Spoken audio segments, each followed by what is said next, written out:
अंदर भी नहीं, वाचा के अंदर तो बड़ी बात, तो उसको भगवान कहा जाएगा। तो ब्रह्म वाक्य झूठा बोला या सच्चा बोला? क्या ब्रह्म वाक्य? भगवान को जितना रुलाया है उतना और किसी को नहीं रुलाया। और क्लैरिफिकेशन भी दे दिया। भगवान कौन? इस सृष्टि पर सदा कायम कोई चीज है नहीं, सदा कायम एक शिव बाबा ही। और शिव बाबा किसको कहा जाता है? जो साकार शरीर और निराकार ज्योति बिंदु आत्मा दोनों इकट्ठे होके पार्ट बजाएं तो शिव बाबा माना भगवान हो गया। हाँ, एक है उसकी संपन्न स्टेज और एक है उसकी पुरुषार्थी स्टेज। तो संपन्न स्टेज है उसकी यादगार है शिवलिंग। क्या? लिंग माने शरीर भी है और उसमें ज्योति बिंदु आत्मा भी है, लेकिन संकल्प कुछ नहीं, एकदम जैसे पत्थर, कोई भावना नहीं, कोई भावना का अतिरेक नहीं। क्या? तो बताया जिसमें कोई भी प्रकार की भावना नहीं रहती, भावना का अतिरेक होता ही नहीं कभी,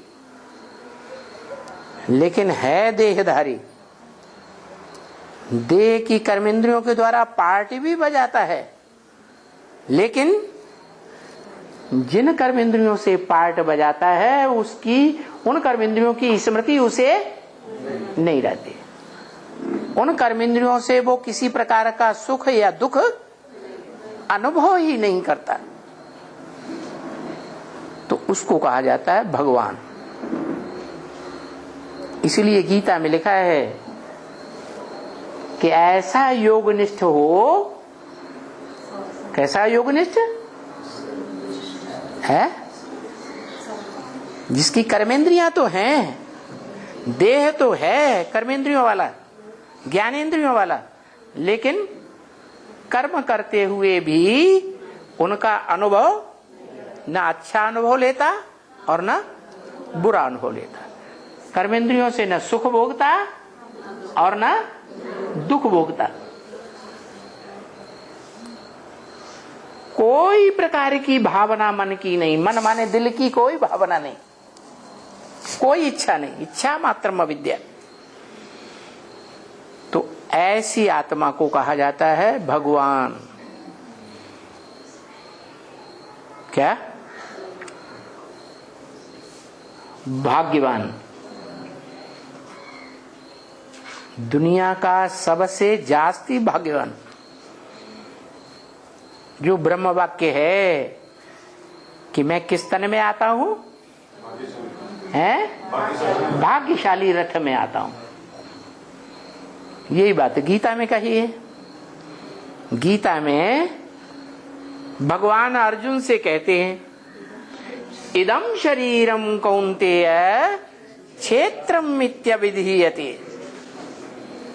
हे कुंती पुत्र अर्जुन, ये तेरा जो शरीर रूपी रथ है ना, ये धर्म क्षेत्र है, ये कर्म क्षेत्र है।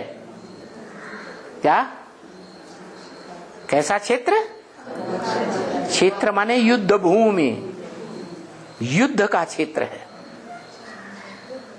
दुनिया में जितने धर्म फैले हुए हैं वो सब धर्म आपस में लड़ते हैं, महाभारत युद्ध होता है, जिससे बड़ा युद्ध कभी दुनिया में न हुआ है न कभी होगा। ऐसे बड़े ते बड़े महाभारी महाभारत युद्ध में सब धर्मों की आत्माएं कूद पड़ती हैं।